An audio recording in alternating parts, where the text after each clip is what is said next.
Hello, everyone, and welcome back to English with Liam and Lilly, the place where your English journey becomes easier, clearer, and more enjoyable. I'm Lilly.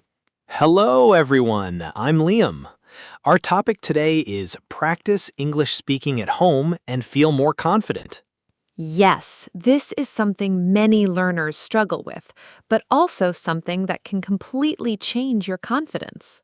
Now, listeners, in today's episode, we're going to guide you step by step in these three things. First, we'll show you why practicing English at home can transform your confidence and why this simple habit can change the way you speak forever. And trust me, this is where everything begins. Once you understand this, you'll start seeing your English in a completely different way, and that's when real progress starts. Secondly, we'll teach you simple and practical ways to practice speaking at home, even when you're completely alone. Now, this part, you don't want to miss it. These are the exact techniques you can start using immediately. No partner, no classroom, just you and your voice. And thirdly, we'll show you how to turn that daily practice into real confidence, plus a simple routine you can follow every day. This is where everything comes together. If you follow this part, you won't just practice English, you'll start speaking with confidence naturally without forcing it. So stay with us, because by the end of this lesson, you'll know exactly what to do to improve your English speaking right from your home. So, Lily, why do so many learners feel nervous when speaking English? Good question. I think one big reason is fear. Fear of making mistakes, fear of being judged, fear of sounding not good enough. Yes, that fear can stop people from even trying.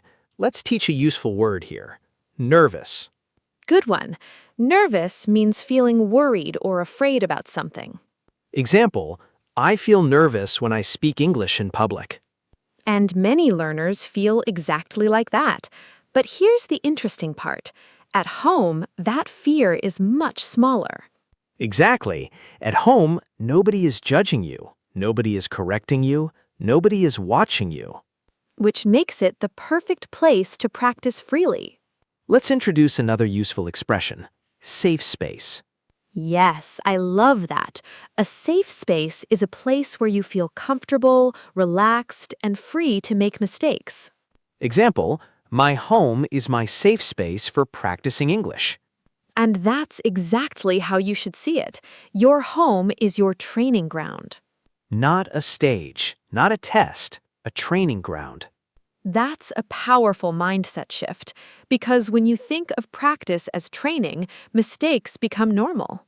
Let's explain another important word, confidence. Very important. Confidence means believing in your ability to do something. Example, she speaks English with confidence. Now, here's something many learners misunderstand. Confidence does not come first. Practice comes first. That's right. Confidence is the result of practice, not the beginning. Let's say that again for our listeners. You don't wait to feel confident before you speak. You speak, and then confidence grows. Exactly. Confidence is like a muscle. The more you use it, the stronger it becomes. And practicing at home is like going to the gym for your English. Yes, your daily English gym. No pressure, no audience, just practice. Now, let's talk directly to our listeners. Imagine this. You're at home, maybe sitting on your bed, maybe in the kitchen, maybe walking around your room. And you decide to speak English out loud. Not in your head, out loud. That's very important. Speaking in your head is helpful, but speaking out loud is powerful. Let's teach another phrase, out loud. It means speaking so that your voice can be heard. Example, read the sentence out loud. Now, here's a question for our listeners. Do you practice speaking English out loud at home? Or do you only think in English silently? Because there's a big difference. When you speak out loud, your brain and your mouth work together. And that's exactly what happens in real conversations. So if you only practice in your head, your mouth doesn't get enough training. That's why some learners say, I understand English, but I can't speak.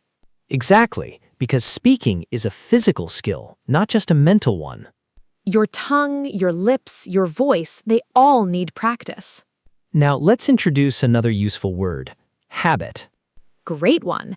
A habit is something you do regularly, often without thinking. Example, practicing English daily becomes a habit. And that's what we want for you. We want English speaking to become a daily habit, Not something you do once in a while. but something that becomes part of your life. Even 10 minutes a day can make a huge difference. Yes, consistency is more important than long hours. Let's teach another word, consistency. Consistency means doing something regularly over time. Example, consistency is the key to improvement. And that's true for English learning. Listeners, you don't need 3 hours a day. You need 10 to 15 minutes every day. Small effort, big results. Now, Lily, let me ask you something. What do you think stops people from practicing at home? I think one big reason is this thought: I don't know what to say. Ah, yes, that's a very common problem. People sit down and think, okay, I want to practice, but what do I say now? And then they give up. Exactly. But don't worry, we're going to solve that problem. We'll give you simple, practical ways to practice speaking at home, even if you're alone. And trust me, once you start using these methods, your confidence will begin to grow naturally. Step by step, day by day. Let's begin with method number 1. Talk about your day. Simple, powerful, effective. You can wake up in the morning and say, today I woke up at 7 a.m. I feel a little tired, but I have a lot to do. Or in the evening, today was busy. I went to work, I ate lunch, and I watched a movie. You're not trying to sound perfect. You're just describing your life. Let's teach a useful word. Describe. Describe means to explain what something is like. Example, can you describe your day? This method works because your life gives you unlimited content. You never run out of things to say. Exactly. Now let's move to method number 2. Think out loud. Ah, this one is powerful. Thinking out loud means saying your thoughts in English as they happen.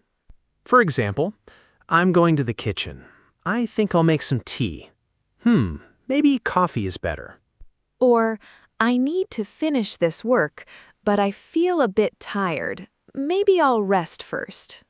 This turns your daily life into English practice.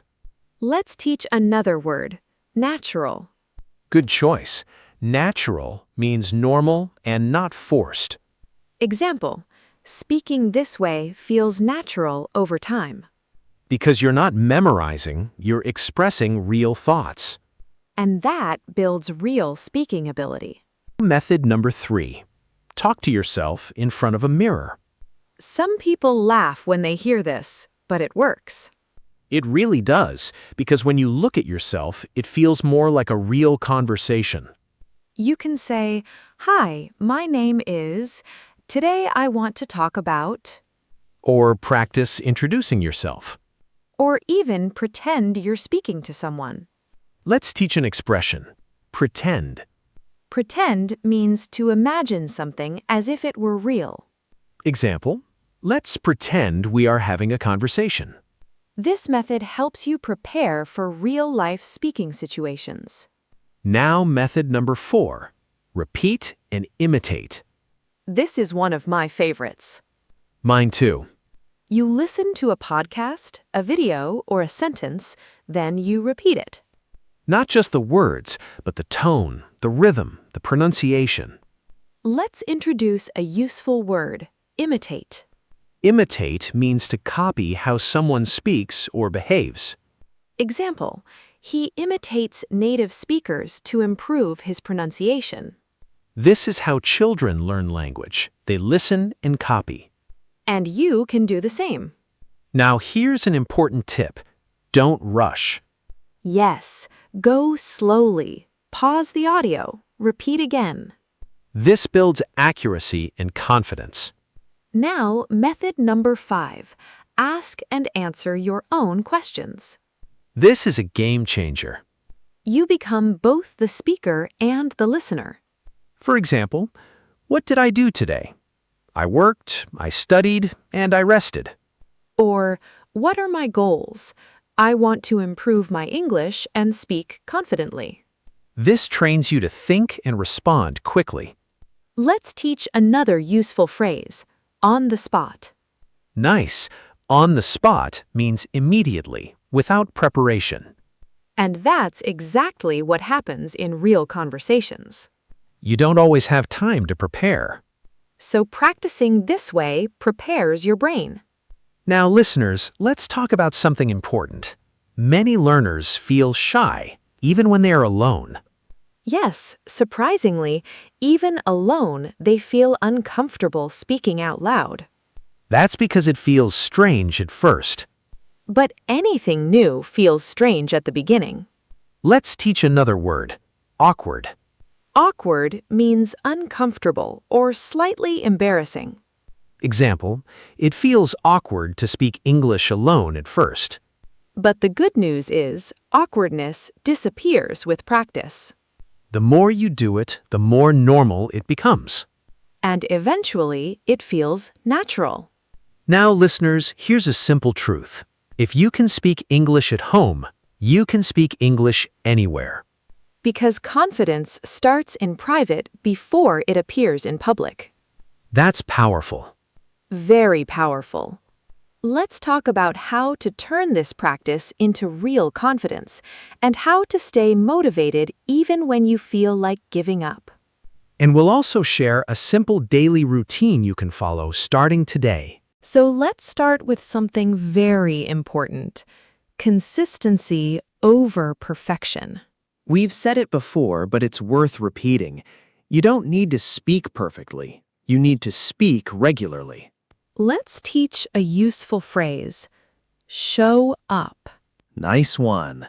Show up means to be present and make the effort to do something. Example, show up every day for your English practice. Even when you don't feel motivated, even when you feel tired, even when you feel like you're not improving. Because confidence grows from showing up again and again. Now let's talk about mindset. What you tell yourself matters. Very much. If you say, my English is bad, I'm not improving, I sound funny, your confidence will drop. But if you say, I'm learning, I'm improving every day, I'm getting more comfortable speaking, your confidence grows. Let's introduce another word, mindset. Mindset means the way you think about something. Example, a positive mindset helps you learn faster. And your mindset can either help you grow or hold you back. Now, let's make this practical. We promised you a simple daily routine. Yes, something you can start today. No stress, no pressure, just clear steps. Here's a simple 15-minute daily speaking routine. Step 1. Warm up 3 minutes. Speak simple sentences. For example, today is a good day. I feel okay. I want to practice my English. Step 2. Talk about your day. Describe what you did, what you plan to do, or how you feel. Step 3. Ask and answer questions. 4 minutes. Ask yourself, what did I learn today? What are my goals? What do I want to improve? Step 4. Repeat and imitate. 3 minutes. Listen to one short sentence and repeat it clearly. That's it. Just 15 minutes. But if you do this every day, your confidence will grow. Slowly but surely. Let's teach another powerful word, discipline. Very important. Discipline means doing something regularly, even when it's difficult. Example, discipline helps you improve your English. Because motivation comes and goes, but discipline keeps you moving. Now, listeners, let's be honest. Some days you won't feel like practicing. That's normal. Some days you'll feel stuck. Also normal. Some days you'll feel like you're not improving. Very normal. But those days are part of the journey. Let's teach one last expression. Don't give up. Simple, powerful, essential. It means continue, even when something is difficult. Because success in English is not about talent, it's about persistence. And practice. And belief in yourself. Listeners, if you remember one thing from today, remember this. You don't need a perfect environment to practice English. You don't need perfect grammar. You don't need perfect pronunciation. You just need to start. Right where you are. In your room. In your home. With your voice. Because your voice matters. And every time you speak, you are building confidence. One word at a time. One sentence at a time. One day at a time. Thank you so much for spending this time with us today. We truly appreciate every single listener in our English with Liam and Lilly family. If you enjoyed today's episode, make sure you subscribe to the channel and turn on notifications so you never miss a new lesson. And we'd love to hear from you. Tell us in the comments, how do you practice English at home? Or, what is one small habit you will start today? Your answer might inspire someone else. And if this episode helped you, share it with a friend who is also learning English. Let's grow together. Until next time, Keep practicing keep showing up. and keep believing in yourself. You can do this.